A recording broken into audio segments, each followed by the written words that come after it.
Baik Auda, sekarang kita dalam segmen Tazkirah di mana kita menyentuh mengenai dengan bersatu mencapai cita negara yang memandangkan negara kita akan menyambut sambutan ulang tahun Hari Kebangsaan yang ke-40 pada 23 Februari. Tapi sambutannya akan diadakan pada 24 Februari 2024 Masihi.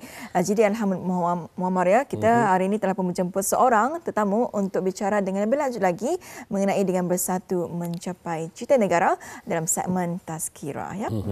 Baik, bersama kita Yang Mulia Ustaz Muhammad Nasheed bin Supri, Pegawai Agama. Assalamualaikum Ustaz. Waalaikumsalam warahmatullahi wabarakatuh.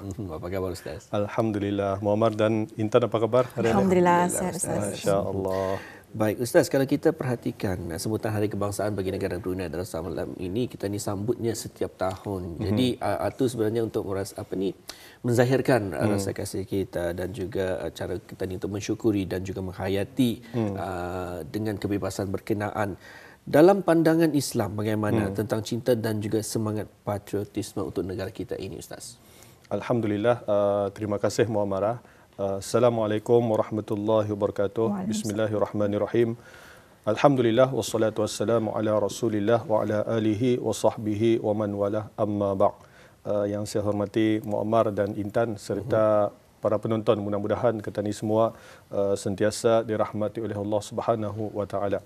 Alhamdulillah, segala puji dan syukur kita ni rafakkan ke hadrat Allah Subhanahu wa taala kerana dengan kudrat dan iradatnya jua kita ni pada tahun ini insya-Allah biiznillah akan berpeluang lagi menyambut ulang tahun Hari Kebangsaan negara Brunei Darussalam yang ke-40. Kemudian dan kita ni pun sudah maklum insya-Allah tema sambutan Hari Kebangsaan pada kali ini ialah bersatu mencapai cita negara.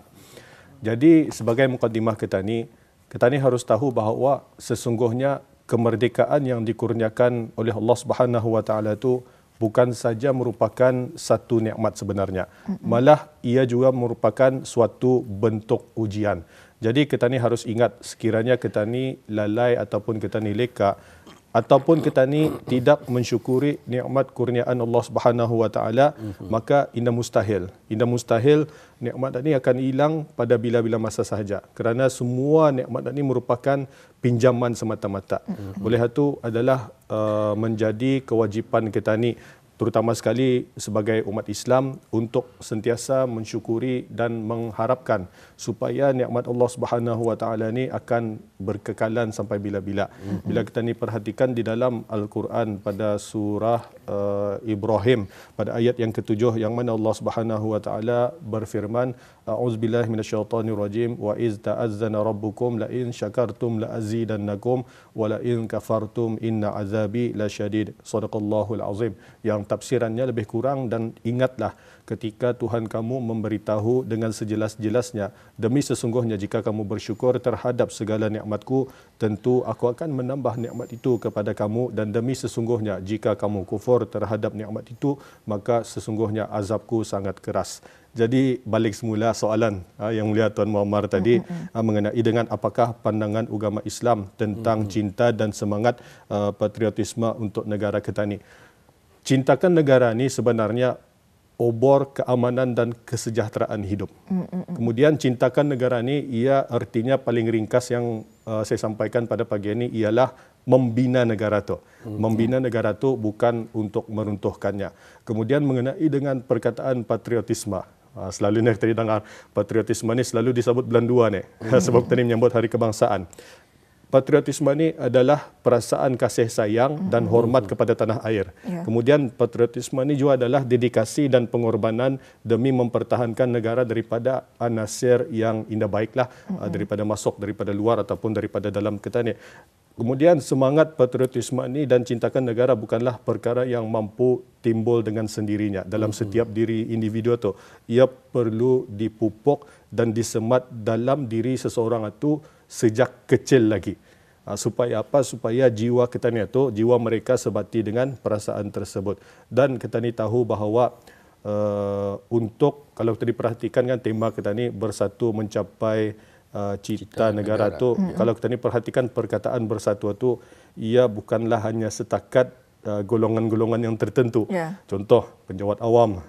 Artinya yang bukan penjawat awam dia perlu tu akan menyampaikan wawasan negara. Sebenarnya perkataan bersatu itu ia merujuk kepada semua golongan. Dia kira siapakah dia, muda, tua, miskin, kaya, orang kerajaan, bukan kerajaan dan sebagainya.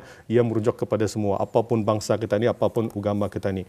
Kemudian mengenai dengan semangat dan nilai patriotik ini, sebenarnya ada juga difirmankan oleh Allah Subhanahu Wa Taala di dalam Al-Quran, dan ada juga di antara di dalam hadis-hadis baginda Rasulullah Sallallahu Alaihi Wasallam.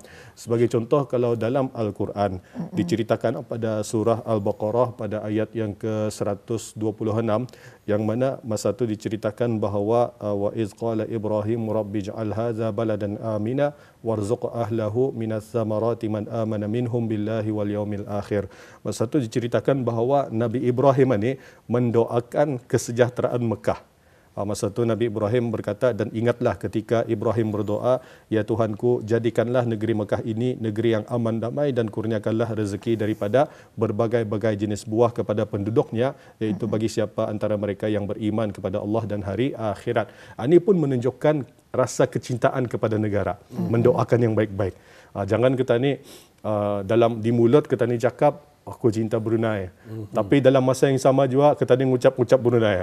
Itu bukan di antara ciri-ciri yang baik tu. Sepatutnya kita ni mendoakan yang baik-baik. Hatta kita ni tahu bahawa dulu Mekah itu ada kehidupan di sana. Bayangkan, yang keadaannya tu kering kontang banyak orang kita ni. Nada tamadun, nada pembangunan di sana, tapi disebabkan oleh keberkatan doa Nabi Ibrahim alaihissalam, kita ni lihat apa yang ada di Mekah sekarang ni. Jauh bezanya daripada dulu. Kemudian dalam hadis sendiri baginda Rasulullah sallallahu alaihi wasallam pernah mengekspresikan kecintaannya kepada Mekah. Bayangkan ketika baginda Rasulullah diperintahkan untuk meninggalkan Mekah, untuk berhijrah ke Madinah, perkara itu bukanlah mudah sebenarnya. Sebab itu memang Mekah itu tempat lahir baginda Rasulullah sendiri. Macam kita ni kan, kita ni lahir di Brunei, bertahun-tahun tinggal di Brunei, 40-50 tahun tinggal di Brunei. Tiba-tiba ada terperintah kita ni dikeluarkan daripada Brunei ni. Wah, apa rasanya? Memang kita ni sedih kan. Jadi diceritakan daripada Ibnu Abbas radhiyallahu anhuma, yang meriwayatkan daripada Ibnu Hibban, yang mana masa tu baginda Rasulullah sebelum yang meninggalkan Mekah, baginda Rasulullah sempat bercakap dengan Mekah masa tu. Bukan orang enggak, bandar tu. Macam kita ni kan meninggalkan Brunei, kita ni bercakap dengan diri sendiri, tapi untuk Brunei. Kata baginda Rasulullah, alangkah baiknya engkau sebagai sebuah negeri, dan engkau merupakan negeri yang paling aku cintai. Seandainya kaumku tidak mengusirku dari engkau, nescaya aku tidak tinggal di negeri lain selainmu. Hadis riwayat Ibnu Hibban. Kemudian ada lagi satu cerita, ini menunjukkan bahawa rasa kecintaan ya negara tu. Setiap kali baginda Rasulullah dalam perjalanan untuk pulang ke Madinah, balik ke Madinah, apa yang baginda Rasulullah lakukan? Dilajukannya tu kenderaan itu. Untanya dilajukannya. Kalau naik kuda, dilajukannya kudanya. Apabila nampak dinding besar kota Madinah tu, gagasnya orang kita ni. Sama aja kalau kita ni belayar kan. Kalau sekiranya kita ni sudah lama di luar negeri, sebagai contoh 2-3 bulan, 4 bulan, ada yang setahun, 2 tahun, 3 tahun. Untuk apanya orang kalau akan melihat sama ada kita ni kan cintakan negara kita ni ataupun tidak. Kita ni lihat adakah kita ni iski kan balik Brunei ke tidak. Kalau kita ni iski macam-macam. Kalau saya dulu, saya masih ingat 6 tahun belajar di luar negara, setiap kali cuti balik Brunei tu dalam mindset saya apa nah, pasar malam, akan ke pasar malam, kan ke stadium, melihat sampai kadang-kadang iski rasanya bah. Sudah planning awal belum pergi sampai Brunei, atau di antara cara menunjukkan rasa cinta kita ni. Tapi kalau sekiranya kita ni alah balik Brunei itu lagi atau something wrong lah yang terjadi kepada diri kita ni ya. Wallahu a'lam. Itulah dulu sebagai mukadimah kita ni insya-Allah. Alhamdulillah ya. Jadi itu sebagai mukadimah ya mengenai dengan perkara ini. Jadi seterusnya ni Ustaz ya, untuk menjayakan cita-cita negara, sudah pasti salah satu unsur yang penting adalah semangat bersatu ya. Ini berdepatan dengan tema kita ya pada tahun ini, iaitu bersatu mencapai cita negara. Jadi mungkin boleh Ustaz jelaskan kepada penonton kita apakah antara ciri-ciri bersatu di dalam mencapai cita-cita negara itu. Masya Allah, ini saya ingat ni Intan. Dulu roommate saya orang Pahang, orang Malaysia. Ada satu tu memajal ya. Setiap hari dia bercakap, nasihat, katanya apa yang penting kerja sama. Tu kalau siapa tahu katanya tu. Ni kadang-kadang kita sampai sekarang ni bila disebut perkataan bersatu, saya ingat kawan saya ni. Asal masuk bilik, apa yang penting kerja sama. Saya fikir apa ya macam mana ni. Dulu kurang faham lah. Rupanya pentingnya bersatu dalam apa ni orang bekerja sama mencapaikan sesuatu misi, visi dan sebagainya tu. Jadi saya tadi ada menekankan mengenai dengan tema kita ni, di sana bersatu mencapai cita negara.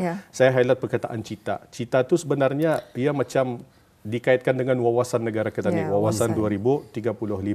Dan kita ni tahu bahawa wawasan 2035 kita ni merupakan gagasan ke bawah Duli Yang Maha Mulia, yang mana ke bawah Duli Yang Maha Mulia mahu menjadikan negara Brunei Darussalam ini sebagai sebuah negara yang mempunyai pendidikan yang tinggi, berkemahiran dan berjaya.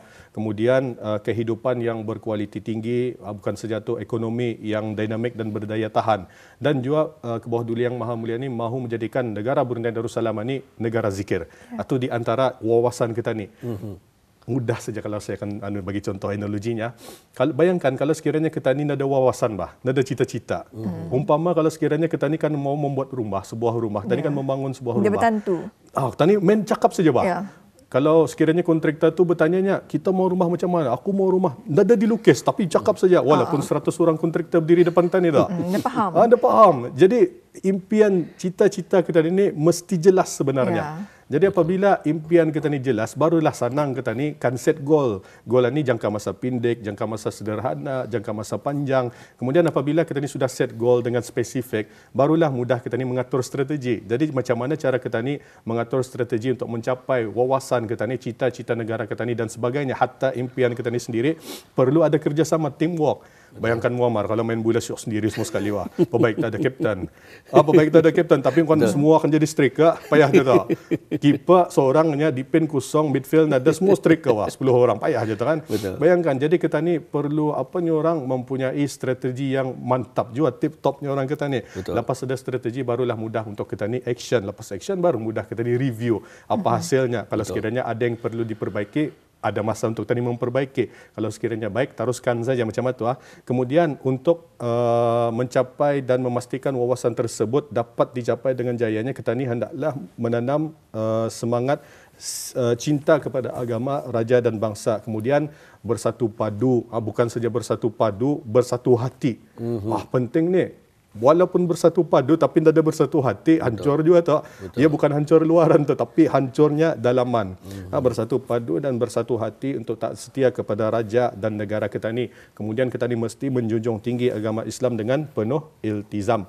Kemudian bila kita ni perhatikan dalam Quran pun sama, Allah Subhanahu Wa Taala banyak menerangkan hakikat mengenai dengan bersatu serta anjuran untuk menjaganya dan menghindari daripada perpecahan. Yang mana Allah Subhanahu Wa Taala berfirman di dalam surah Ali Imran ayat 103, wa'tasimu bihablillahi jami'an wa la tafarraqu wazkuru ni'matallahi 'alaikum iz kuntum a'da'an fa'alafa baina qulubikum fa asbahtum bi ni'matihi ikhwana. Dan berpegang teguhlah kamu kepada tali Allah dan janganlah kamu bercerai-berai, dan ingatlah nikmat Allah kepada kamu ketika kamu bermusuh-musuhan semasa zaman jahiliah dahulu, lalu Allah menyatukan antara hati kamu dengan nikmat Islam, maka menjadilah kamu dengan nikmatnya itu orang-orang Islam yang bersaudara. Kemudian saya ambil lagi hadis baginda Rasulullah mengenai dengan bersatuan ini daripada Abu Musa Al-Asy'ari radhiyallahu an. Rasulullah sallallahu alaihi wasallam bersabda, mukmin yang bersatu dengan lainnya bagaikan sebuah bangunan yang saling memperkuat antara sebahagian dengan sebahagiannya yang lain.